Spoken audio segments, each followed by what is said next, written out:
Hey, good morning, everybody. I am glad you are here this morning. We have much to talk about, obviously. It's very busy out to the west of us. Several warnings in portions of Mississippi and Louisiana. You're about to see that. As I make this at 4:45 in the morning, it's 72 degrees out here. You know that's not right. So let's get into the meat and potatoes of what's going to happen today. Stick with me. Are you ready? So there you go from the Storm Prediction Center. Much of the state under a slight risk or the standard risk of severe thunderstorms. As far east as, let's say, Alexander City, Tallahassee, Enterprise, the far eastern counties under a marginal risk. So maybe the storms will be diminishing by the time they get there. There's, as I make this morning, several severe thunderstorm warnings and tornado warnings, portions of Mississippi and Louisiana. And now I added the watch box, the tornado watch box, as I make this almost to the Alabama border.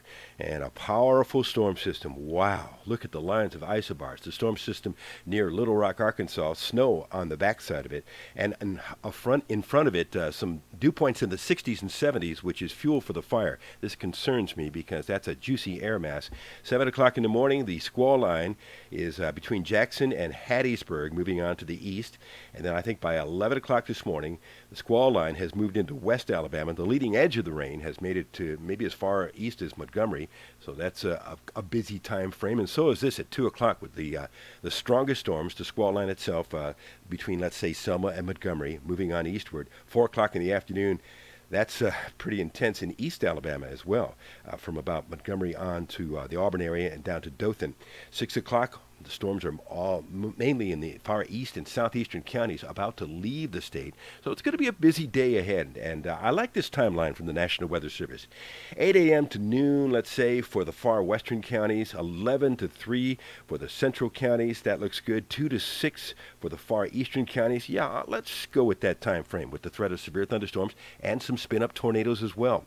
The rainfall amounts could be, about 1.8 inches around Alexander City, 1.3 Montgomery, 1 inch around the Demopolis area, but nothing like we saw on Christmas Eve.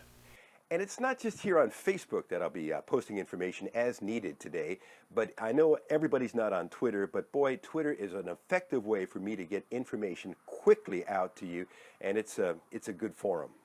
What I like about the Twitter feed is whenever there's a new warning from the National Weather Service, severe thunderstorm, tornado warning, flash flood warning, it automatically appears on my Twitter feed. I don't have to do anything. That's good stuff, too.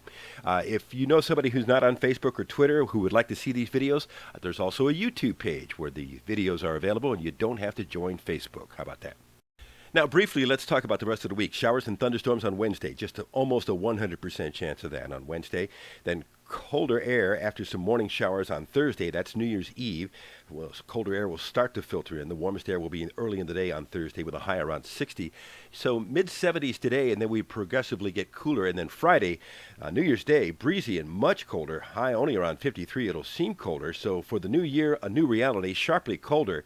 In fact, New Year's weekend, you'll be burning some wood in the fireplace and actually wearing coats. And then seasonal the week after that, where we should be for this time of the year. I'm going to be kind of out of pocket for a couple of hours this morning, between about 8 and 10, so there may not be any posts from me during those hours unless I do it on my phone, which I may.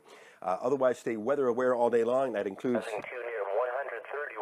your weather radio there. Make sure that's around, and I'll be pushing out information, working very hard for you in that room right there in front of several computer screens, and I'll talk to you later. Will you share this post so that everybody gets the word about severe weather?